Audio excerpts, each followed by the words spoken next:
అందరికీ సాయిరామండి. ఈరోజు కార్తీక పురాణం 21వ రోజు పారాయణ ఆలకిద్దామండి. పురంజయుని జయము అపజయము గురించి తెలుసుకుందాం.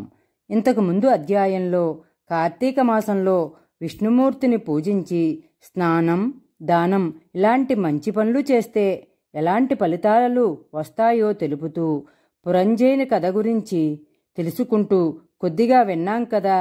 మిగిలింది ఈ అధ్యాయంలో ఆలకిద్దాం.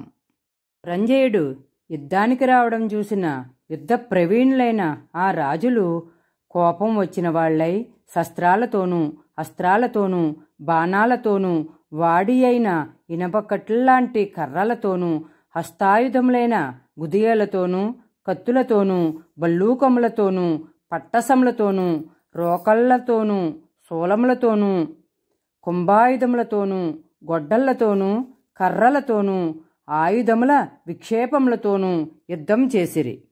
ఇలాగా గుర్రాలతో ఉన్నవాళ్లతో గుర్రాలతో ఉన్నవాళ్ళు, ఏనుగులతో ఉన్నవాళ్ళతో ఏనుగులతో ఉన్నవాళ్ళు, రధికులతో రధికులు, కాల్బంటులతో కాల్బంటులు, సూరులతో సూరులు, ఆయుధాలతో ఉన్నవాళ్ళతో ఆయుధాలతో ఉన్న భట్లు అలా క్రూర వాక్యాలు పలుకుతూ యుద్ధం చేస్తున్నారు.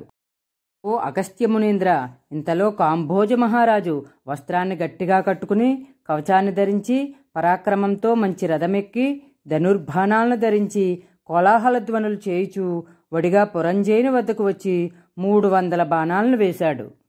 ఆ బాణాలు వెళ్లి పురంజయుని ఛత్రాన్ని, ధ్వజాన్ని, రథాన్ని పడగొట్టేశాయి. తర్వాత కాంభోజుడు కొన్ని బాణాలతో పురంజయుని కొట్టి 5 బాణాలతో పురంజయుని రథాన్ని తురగాల్ని చంపేశాడు.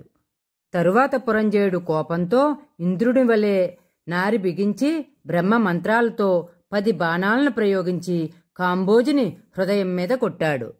పురంజయుని బాహుబలం చేత వేయబడిన బాణాలు సర్పాల వలె పోయి కాంభోజ మహారాజు హృదయాన్ని ఛేదించి నెత్తురు త్రాగాయి. అలా గుండెల్లో గుచ్చుకున్న బాణాలను కాంభోజ మహారాజు అస్తంతో లాగి ఆ బాణాలనే ధనుసునందు బిగించి పురంజయునితో ఇలా అన్నాడు: క్షత్రియ విను, నీచే వేయబడిన బాణాలని తిరిగి నీకే వేస్తాను. నేను పరుల సొమ్మునందు ఆసక్తి లేదు నాకు. ఇలా అని కాంభోజుడు బాణాలను వేయగా అవి వచ్చి పురంజయుని సారథిని, ఛత్రాన్ని, ధనుసుని పడగొట్టేసినాయి. పురంజయుడు మరో బాణాన్ని తీసుకుని నారిగట్టి కోపంతో కాంభోజ మహారాజుతో ఇలా అన్నాడు: జా, నువ్వు సూర్యుడివే కాని యుద్ధమందు ధైర్యంతో ఉండు. నా చేత కొట్టబడిన బాణాలనే తిరిగి నాకేసావు. నీ వంటి నీచులకు ప్రతిదిగా దానం చేయడం తెలుస్తుందా? నేనిప్పుడు నీకు 1000 బాణాలని 20 ఇస్తున్నాను అని పురంజయుడు బాణాలు వేశాడు. ఆ బాణాలు గురిగా కాంభోజుని గుండెల్ని త్రుంచి వక్షస్థలాన్ని ఛేదించి దూరంగా వెళ్ళిపోయినాయి. అప్పుడు భయంకరమైన యుద్ధం జరిగింది. సైనికులు అన్యోన్య సరాఘాతాల చేత భుజాలు తెగి, బాహువులుడి, పాదాల ముండెములై మెడలు విరిగి భూమి ఎత్తు పడిపోయారు. బాణాలు వేయడం వలన ఏనుగుల తొండాలు తెగిపోయినాయి, గుర్రాల తోకలు తెగినాయి, కాల్బంటులు హతులయ్యారు, రథాల చక్రాలు ఊడిపోయినాయి, కొందరు తొడలు తెగి నేలపడ్డారు, కొందరు కంఠాలు తెగి కూలిపోయారు. బాణాల చేత శరీరమంతా గాయాలు పడి ఒక భటుడు ధనుసును ధరించి నారి బిగించి ఇంకో భటుడితో ఇలా అంటున్నాడు: తిరుగు, వెనకకు తిరుగు, నా ముందు ఉండు, నీ వీపును నాకు చూపుకో, నీవు సూర్యుడు గదా, ఇట్లు చేయవచ్చా అని అడుగుతున్నాడు. మాటలు విన్న భటుడు తిరిగి కోపంతో ఆ భటుడి మీద బాణాలు వేశాడు. భటులందరూ ఒకళ్ళ మీద ఒకళ్ళు నేర్పుతో బాణాలను వేసుకుంటూ యుద్ధాన్ని చేస్తున్నారు. 2 వైపుల భటులు ఒకళ్ళనొకళ్ళు బాణాలతోనూ, ఖడ్గాలతోనూ, పట్టసాలతోనూ, ఈటలతోనూ కొట్టుకుంటున్నారు. అలా ఒకళ్ళనొకళ్ళు కొట్టుకుంటూ చంపుకుంటూ ఉంటే అక్కడ నెత్తురు ఒక నది అయి ప్రవహించింది. అక్కడ సూరులై హతులైన వాళ్లను దేవతలు వచ్చి స్వర్గంనకు తీసుకోబాగా అక్కడ సుఖంగా ఉన్నారు వాళ్ళు. యుద్ధమందు చంపబడ్డవారు సూర్యమండలాన్ని ఛేదించుకుని దేవస్త్రీలతో గూడుకుని గంధర్వులు, అప్సరల చేత కొనియాడబడుచు స్వర్గానికి వెళ్లారు. కాంభోజుడు మొదలగు సూర్యుల చేతను ఇతర రాజుల చేతను చేయబడ్డ ఈ యుద్ధం చూసిన వాళ్ళకి ఒళ్ళు గొగుర్పొచ్చింది. యుద్ధంలో పురంజయుడు ఓడిపోయి యుద్ధ భూమిని వదిలి సపరివారంగా కొంచెం దూరంలో డేరాలు వేయించుకుని అక్కడ ఉన్నారు.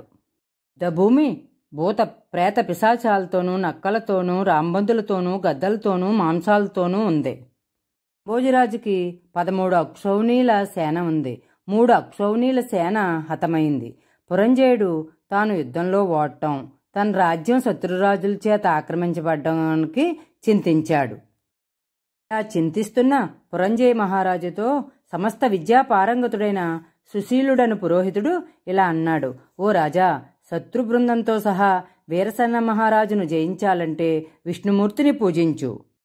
కార్తీక పూర్ణిమ, నిండు పూర్ణిమ, కృత్తికా నక్షత్రంతో కూడుంది కాబట్టి ఇలాంటి టైము మళ్లీ రాదు. ఈ కాలమందు పుష్పాల చేత విష్ణుమూర్తిని పూజించు.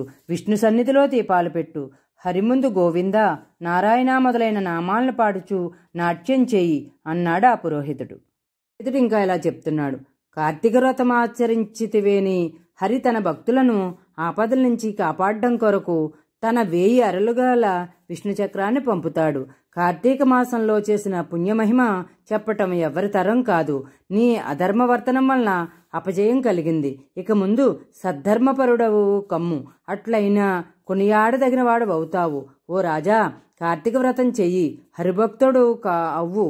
కార్తీక వ్రతం వలన ఆయుష్, ఆరోగ్యం, సంపదలు, పుత్రులు, ధనవృద్ధి, జయం కలుగుతుంది.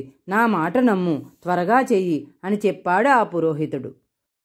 కార్తీక పురాణము 21వ అధ్యాయము సమాప్తము. జై సాయిరాం.